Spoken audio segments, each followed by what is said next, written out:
Now, you all didn't drive here and go through a blizzard to hear me talk, so at this time I'd like to introduce our next president, Nikki Haley. Thank you. I appreciate it. Thank you so much. Get excited. 6 days until caucus. First, I have to say, I am definitely not in South Carolina anymore. This is unbelievable. Now I get, I've been campaigning here for 11 months. And now I get why in October, November, and December, when I was like, it's cold, and they were like, no, this is mild. I get it now. I totally get it now. It's amazing to me that all of you came out. I was on a radio show this morning, and they're like, are you still going to go through with the event? And I said, yes, we're going to be there, no matter what. So thank you for showing up, because I didn't know if we were going to come see 5 people, but to see a full house really is great. So thank you, thank you, thank you. I appreciate that. And I also want to comment before we talk about anything else. Your neighbors in Perry just went through a very difficult time. And Ron was there on the ground when that happened. We've got some law enforcement officers here that were on the ground when that happened. And every one of us, whenever we turn on the TV and we see something like that, our hearts fall. Doesn't matter what state it's in. It's the fact that something like this happened again. And I will tell you that I had to deal with a school shooting in South Carolina. It was a little small town of Townville. Sweet people, small town, wouldn't ever guess something like this happened. And a teenager killed his dad and went to an elementary school and opened fire on a playground. And little Jacob Hall, 6 years old, was shot. And I was in the hospital with his parents that night. And we were praying together. And they didn't know how bad off he was, but I did. I wouldn't wish that on any parent. And I will say this over and over again until I'm in the White House. We have got to deal with the cancer that is mental health in this country.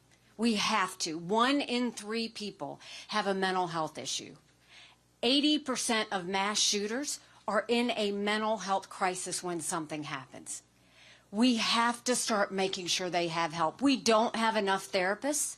We don't have enough mental health treatment centers. We don't have enough addiction centers. And if you're lucky enough to get one of those 3, insurance doesn't cover it. It is time for us to seriously take care of mental health. But please give a round of applause for Ron, the law enforcement, everybody that was there on Perry. The one takeaway you should look at is they did everything right. Everything right. From God bless the school administrator trying to help, to law enforcement on the ground, to everybody showing up, to saving as many kids as they could. So they did everything right. So now that we got that out of the way, we are super excited. It is 6 days till caucus. We have been waiting for this. I've done 150 plus town halls, answering every question, shaking every hand, staying until the last person leaves. And it has come to this moment. And when you look at this, this is the time where you're making your decision. This is the time where you say, what is it that I'm looking for in a president? And I want to tell you, this is what you're going to get. What you're going to get is an accountant that knows that $34 trillion in debt is unacceptable. Right now, we are borrowing money just to make our interest payments. China owns some of that debt. When I get into office, we will stop the spending, we'll stop the borrowing, we will eliminate the pet projects and earmarks, and I will veto any spending bill that doesn't take us back to pre-COVID levels. We will take as many federal programs as we can and send them down to the state level. That will reduce the size of the federal government, and it will empower people on the ground. Think education, think welfare, think healthcare, and think if it was all here in the state for you to decide as opposed to D.C. bureaucrats. We are watching the rich get richer and the poor get poorer, and we're going to open it up for the middle class in this country. We're going to make sure that we eliminate the federal gas and diesel tax in this country. We're going to cut taxes on the middle class and simplify the brackets. And we're going to make sure we make the small business tax cuts permanent. They made the corporate tax cuts permanent, but they made the small business tax cuts temporary. Small businesses are the heartbeat of our economy. We're going to start acting like it. So we will get our economy back on track. We will get this debt down, and we will set things up for future generations so that they don't have to be in a bad situation. The second thing is, when we're talking about future generations, we're not going to be okay with the fact that right now in America, only 31% of 8th graders in our country are proficient in reading. Only 27% of 8th graders are proficient in math. We are going to make sure that we do what we did in South Carolina. We're going to bring in parents. We're going to stop passing kids forward. We're going to start holding them back if they can't read. Because we know if a child can't read by 3rd grade, they're 4 times less likely to graduate high school. We're going to do reading remediation all over this country. We're going to make sure we have complete transparency in the classroom. No parent should ever wonder what's being said or taught to their child in the classroom. Every curriculum will be online for every parent to see. And we will make sure every parent decides which mode of education or which school their child goes to. Every child deserves a good education, regardless of where they're born and raised. We will stop mandating education on a zip code. And then we're going to finally deal with our border. Southern and northern borders. We are going to secure our borders, and we're going to do more than build a wall. We are going to make sure that we do what I did in South Carolina. As governor, we passed one of the toughest illegal immigration laws in the country. Obama sued us over it, and we won. We did an E-Verify, so we're going to do a national E-Verify program and require businesses prove that the people they hire are in this country legally. We're going to defund sanctuary cities once and for all. No more safe havens for illegal immigrants. We're going to make sure we put 25,000 Border Patrol and ICE agents on the ground and let them do their job. We're going to make sure that we go back to the Remain in Mexico policy so that no one even steps foot on U.S. soil. And instead of catch and release, we're going to go to catch and deport. We're going to send them back, because that's what we have to do to stop incentivizing people from coming over in the first place. We're going to take care of our veterans once and for all and make sure that we never have another veteran that's homeless, and that they can go to the doctor or hospital of their choice. And then I saw at the UN, Russia, China, and Iran never wanted us to have 2 things. They never wanted us to have a strong military, and they never wanted us to be energy independent. Not only will we be energy independent, we will be energy dominant. We will do an all-of-the-above approach. We will get the EPA out of the way. Right now, they care more about sagebrush lizards than they do about whether we can afford our utility bill. We will speed up our permitting. We will get the pipelines moving. We'll do the Keystone Pipeline. We will do nuclear. We will make sure that we're doing everything we can energy-wise, and that includes biofuels. And yes, we will support the renewable fuel standard. We don't want to just survive having energy independence. We want to make energy an economic powerhouse so that we're exporting as much liquefied natural gas as we can, and we're turning it around so that it helps our economy. And then when it comes to national security, when I was at the United Nations, I dealt with China, Russia, and Iran every single day. We are going to make sure that countries know what America was for and what America is against. I never cared if they liked me, but I wanted them to respect America.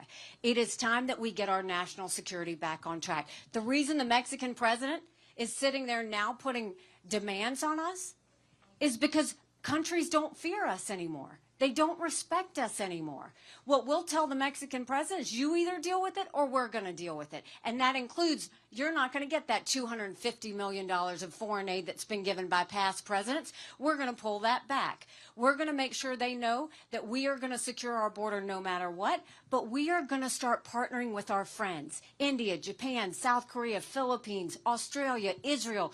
That's how you start to build those partnerships and become less dependent on China and those that want to hurt us. And when it comes to Ukraine, and when it comes to any of these issues that we have around the world, I'm going to over communicate with you. I'm going to tell you why we want to do things. I'm going to tell you why it matters. Biden hasn't done that. Those of you questioning why we're in Ukraine, and the reason I support it, is because we know dictators always tell us what they're going to do.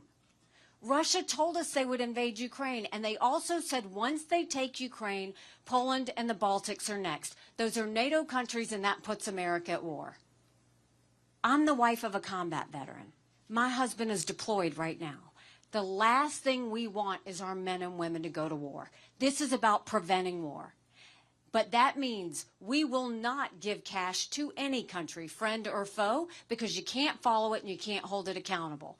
We will make sure that we give our friends the equipment and ammunition they need to win, because Ukraine knows that the reason the Taiwanese support them is know that if we win in Ukraine, then China won't invade Taiwan.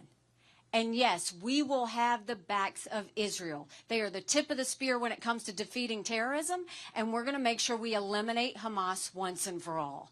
A strong America doesn't start wars. A strong America prevents wars. And I have been a two-term governor that took a double-digit unemployment state and turned it into an economic powerhouse. I was at the UN and took the kick me sign off of our backs, and America was respected again. I will be a president that makes you proud. But more than that, what does it mean in this caucus to all of you? If we want to see a change, if we want to do something different, we have to acknowledge some hard truths. Republicans have lost the last 7 out of 8 popular votes for president. That's nothing to be proud of. We should want to win the majority of Americans. But the only way we're going to win the majority of Americans is if we go forward with a new generational leader that leaves the negativity and the baggage in the past and goes forward with the solutions for the future. Now, hard truth on my part. I believe President Trump was the right president at the right time. I agree with a lot of his policies. But rightly or wrongly, chaos follows him. You know I'm right. Chaos follows him. And we can't have a country in disarray and a world on fire and go through 4 more years of chaos. We won't survive it. You don't defeat Democrat chaos with Republican chaos. And we also don't want to go through another nail-biter of an election. We saw what happened in the midterms. Now, you look at any of those head-to-heads with Biden, any one of them. Ron doesn't defeat Biden. Trump is head-to-head with Biden. On a good day, he's up by 2. Wall Street Journal had him up by 4. I'm in every one of those same polls. And I defeat Biden by 17 points. Do you know what that means? That's bigger than the presidency. That's governorships, that's the House, that's the Senate, all the way down to school boards. That's a mandate to win by double digits going into D.C. That's a mandate to get our economy on track and stop the wasteful spending. That's a mandate to get our kids reading again and going back to the basics on education. That's a mandate to secure our borders with no more excuses. That's a mandate to have law and order back in our country. And that's a mandate for a strong America that we can all be proud of. Don't you want that again?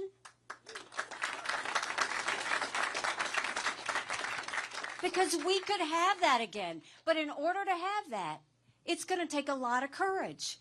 Courage from every single person in this room. Courage for me to run. And courage for every one of you to know. Don't complain about what happens in a general election if you don't play in this caucus. It matters. When I announced, they asked me why I was running. And I said, my parents came here 50 years ago to an America that was strong and proud and full of opportunities. I want them to know that country again.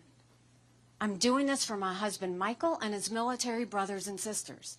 They need to know their sacrifice matters. They need to know that we love our country. I'm doing this for my daughter who just got married, and I saw how hard it was for her and her husband to buy a home. The average home buyer in America now is 49 years old. the American dream slipping away. And I'm doing this for my son who's a senior in college, and I am tired of watching him write papers of things he doesn't believe in just to get an A. That's not us. That's not America.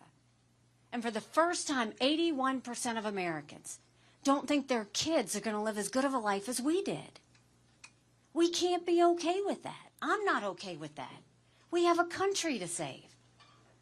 But I'll promise you this. If you join with us in this movement, if you join with us in this fight, I promise you, our best days are yet to come. Thank you very much. God bless you.